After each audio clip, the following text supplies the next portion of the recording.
जिस तरह से आदरणीय शौकत अली साहब प्रदेश अध्यक्ष एआईएमआईएम उत्तर प्रदेश, उनके बयान को गलत दिशा में ले जाया गया है और मीडिया के माध्यम से उसको धार्मिक रंग दिया जा रहा है और उसमें नए नए प्रकरण को जोड़ करके दी गई स्पीच को दूसरी दिशा में ले जाने का प्रयास किया जा रहा है। इसी वजह से मैं आपके बीच में लाइव आया हूं ताकि उस बारे में आपसे बात कर सकूं कि जो बयान दिया गया है वो बयान किसी भी तरह से असंवैधानिक नहीं है, किसी भी तरह से उकसाने वाला नहीं है, किसी भी तरह से यह दिया गया बयान किसी धर्म विशेष पर टिप्पणी करता है या उसको ठेस पहुंचाता है। आप लोगों के सामने कुछ बिंदु जिनको लेकर के मीडिया ने गलत तरह से फैलाया और उसका दुरुपयोग कर रहे हैं, मैं आप सभी लोगों को बता देना चाहता हूं कि यह देश संवैधानिक देश है, लोकतांत्रिक देश है। 15 अगस्त 1947 के बाद इस देश में 26 नवंबर 1949 को भारतीय संविधान बनकर के तैयार हुआ और 26 जनवरी 1950 को इस देश में भारतीय संविधान लागू होने के बाद इस देश में वो सारी कुरीतियां, वो सारे आडंबर समाप्त हो गए जो इस देश में 26 जनवरी 1950 से पहले चल रहे थे। इस देश का संविधान इस देश के हर एक नागरिक को सामाजिक, आर्थिक और राजनीतिक रूप से संरक्षित और न्याय देता है। इस देश में स्वतंत्रता, समानता, बंधुत्व और भाईचारे की बात करता है। हमने भी वही किया। ऑल इंडिया मजलिस इत्तेहादुल मुस्लिमीन इस देश के भारतीय संविधान पर भरोसा रखती है, इस देश के लोकतंत्र को मजबूत करने की बात करती है और इस देश में कानून का राज कायम हो, उसके लिए हम लोग दृढ़ संकल्प हैं। लेकिन आप सभी लोगों से मैं बता देना चाहता हूं कि इस देश में कुछ ऐसे लोग भी हैं जो इस देश के संविधान को नहीं मानते हैं, इस देश के लोकतंत्र को भी नहीं मानते हैं। ऐसे लोगों को आप क्या कहेंगे जो इस देश में धर्म के नाम पर नफरत फैलाते हैं, धर्म के नाम पर राजनीति करते हैं और धर्म के नाम पर इस देश में शासन सत्ता स्थापित करना चाहते हैं।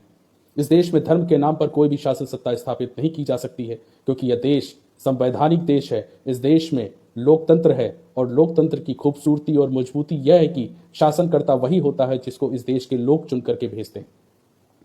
तो आज ये कैसी सरकार है जो इस देश में कुछ लोगों के इतना बढ़ावा दे दिया है कि उन्होंने सरकार के खिलाफ ही बिगुल फूंक दिया है।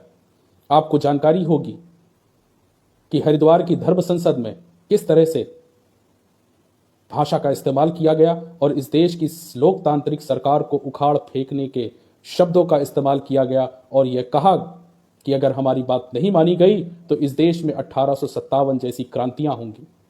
क्या ऐसे शब्द जायज हैं? क्या ऐसी संसद इस देश में जहां लोकतंत्र और संविधान का राज है वहां पर ऐसी धर्म संसद का आयोजन करना क्या वो संवैधानिक है? हरिद्वार, रायपुर, दिल्ली में जंतर मंतर पर जिस तरह से समुदाय विशेष, खासतौर से मुसलमानों को लेकर के जिस तरह से गंदी भाषा का इस्तेमाल किया गया, हथियार उठाने की बात की गई, एक रूप से समूल रूप से समाप्त करने की बात कही गई, क्या इस देश में ऐसे शब्दों को जो है अहमियत दी जानी चाहिए? ऐसे लोग इस देश के संवैधानिक ढांचे और लोकतंत्र के लिए नासूर हैं। जब नासूर बढ़ जाता है तो उसमें क्या पड़ जाता है आप भी समझ सकते हैं। ऐसे लोग इस देश में दीमक की तरह इस देश के संवैधानिक ढांचे को कमजोर कर रहे हैं, इस देश के लोकतंत्र को कमजोर कर रहे हैं।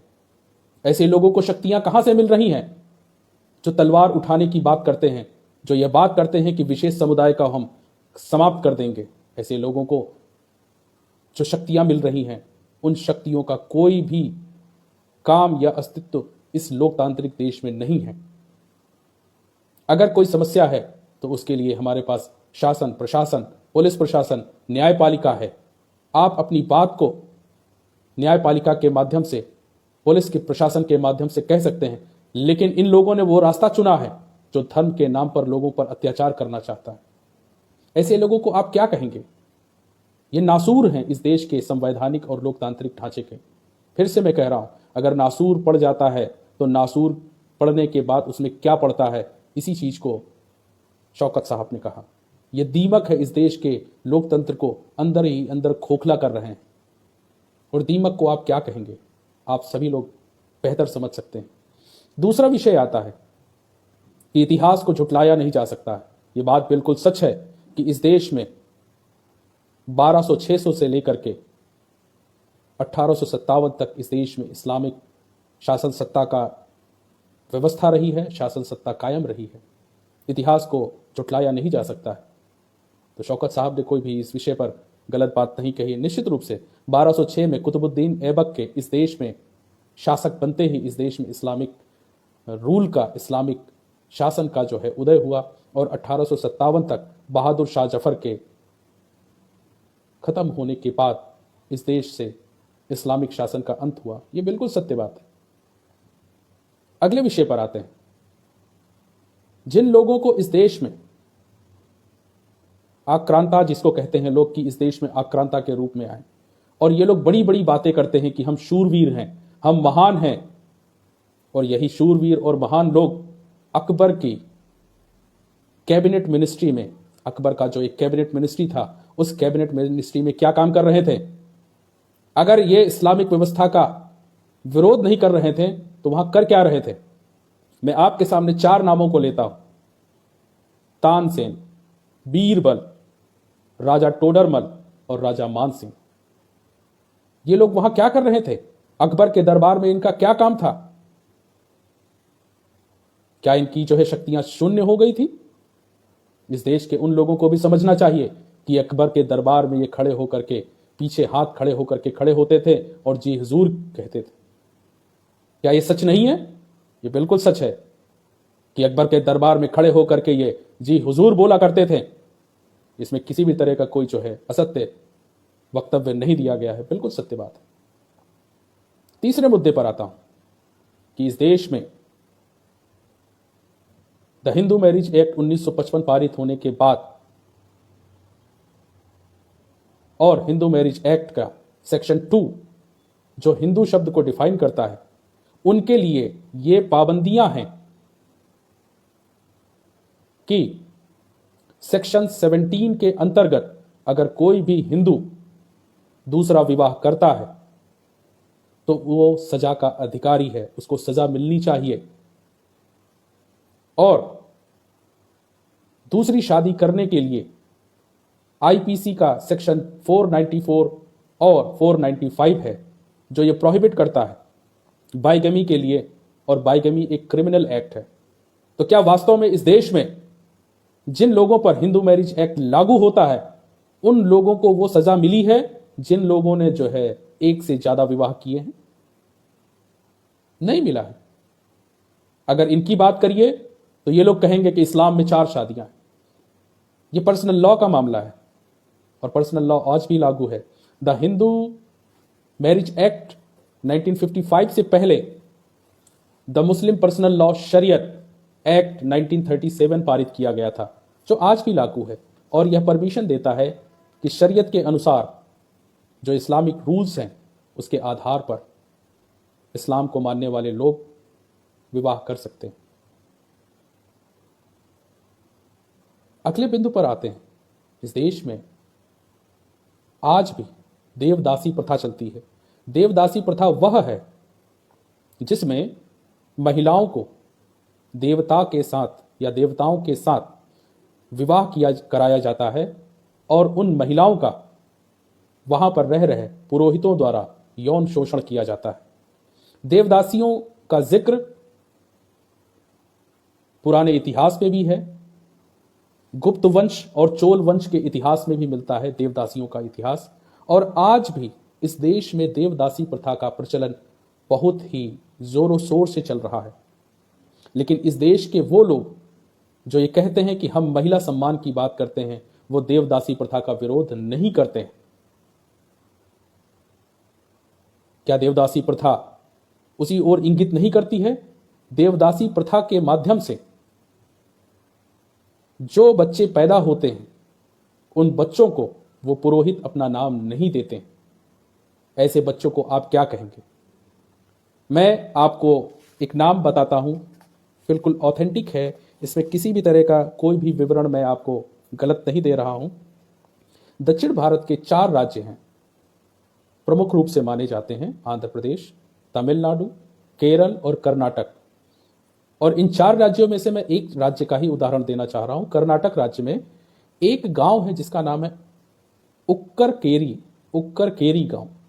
इस उक्करकेरी गांव को आज भी देवदासी गांव के नाम से जाना जाता है और यहाँ की जो महिलाएं हैं उनका यौन शोषण किया जाता है। और देवदासी प्रथा के अनुसार अगर किसी पुरोहित के माध्यम से वह देवदासी गर्भवती हो जाती है तो उसे उस मंदिर से निकाल करके बाहर कर दिया जाता है और वह महिला भीख मांगने पर मजबूर है, वह महिला अपना जीवन यापन करने के लिए मजबूर है।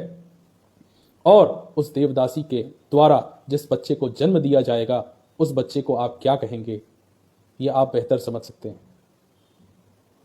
तो इस देश की जो सच्चाई है, इस देश की जो हकीकत है, वह लोगों को पता चलना चाहिए।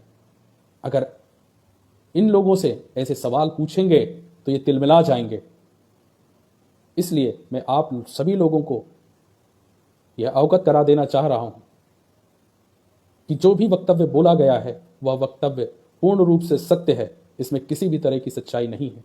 एक उदाहरण मैं और दे देता हूं, अभी कल ही आया है। वैसे बहुत सारे उदाहरण हैं लेकिन एक ताजा उदाहरण आपके सामने है। चित्रकूट जिला जो उत्तर प्रदेश में है, उस चित्रकूट जिले में एक व्यक्ति है कृष्णा और उस व्यक्ति की 3 पत्नियां हैं। क्या यह हिंदू मैरिज एक्ट के तहत आता है? और यदि आता है तो क्या ऐसे लोगों को एक से ज्यादा विवाह करने की मान्यता प्राप्त है? अगर इन लोगों को मान्यता प्राप्त है तो किसी को कोई हक नहीं होता है कि दूसरे विशेष समुदाय या धर्म के खिलाफ जहर उगले। उन लोगों के खिलाफ भी कार्रवाई होनी चाहिए जो द हिंदू मैरिज एक्ट के खिलाफ काम करते हैं। क्या उनके खिलाफ काम होगा? तो ये सारे बिंदुओं को आपके बीच में मेरा लाने का मकसद सिर्फ यही था कि आप लोगों को इस देश के इतिहास से अवगत कराया जाए। और इस देश में जो इतिहास अब आपके बीच में परोसा जा रहा है वह इतिहास मिश्रित इतिहास है, जिसको इस देश की सरकार कुछ लोगों को संरक्षण दे रही है या नहीं दे रही है मुझे नहीं पता, लेकिन कुछ लोग इतना विमुख होकर के, प्रखर होकर के बोल रहे हैं और धर्म के नाम पर जहर और नफरत फैला रहे हैं। साधु संतों का काम क्या है इस देश में? सामाजिक समरसता को फैलाना, सामाजिक भावनाओं का सम्मान करना, धर्म का सम्मान करना। लेकिन आज ऐसे लोग खुलेआम कहते हैं, शस्त्र उठाने की बात करते हैं और विशेष समुदाय को खत्म करने की बात कहते हैं। क्या किसी भी लोकतांत्रिक देश में जहां पर न्यायपालिका है, जहां पर पुलिस प्रशासन है, जहां पर शासन सत्ता लोगों के द्वारा चुनी जाती है, वहां पर ऐसे शब्दों का इस्तेमाल करना जायज है? यह आप लोग समझें, यह आप लोगों को बेहतर ही समझ में आएगा। तो मैं एक बार फिर से कह रहा हूं कि भारतीय जनता पार्टी इस देश में शासन सत्ता पाने के लिए किसी भी हद तक जा रही है। इस देश में बहुत सारे ऐसे मुद्दे हैं जिनको लेकर के बात होनी चाहिए, शिक्षा की बात, रोजगार की बात, और जिस तरह से इस देश में महंगाई चरम सीमा पर पहुंच चुकी है, इन विषयों पर किसी भी तरह से सरकार बात नहीं कर रही। अगर आप उनसे महंगाई की बात करेंगे या अन्य विषयों की बात करेंगे तो वो धर्म के नाम पर नफरत फैलाने की बात करेंगे। हम ये कह रहे हैं और ये मानते हैं कि इस देश में भारतीय संविधान से ऊपर कोई भी नहीं है, क्योंकि भारतीय संविधान ही इस देश के हर एक नागरिक को संरक्षित करता है, इस देश के हर एक नागरिक को सुरक्षित करता है, और भारतीय संविधान ही इस देश के सभी धर्मों को संरक्षित और सुरक्षित करता है। तो कोई भी धर्म भारतीय संविधान से ऊपर नहीं हो सकता है और कोई भी व्यक्ति धर्म के आधार पर भारतीय संविधान को पार नहीं कर सकता है, उसकी उल्लंघना नहीं कर सकता है।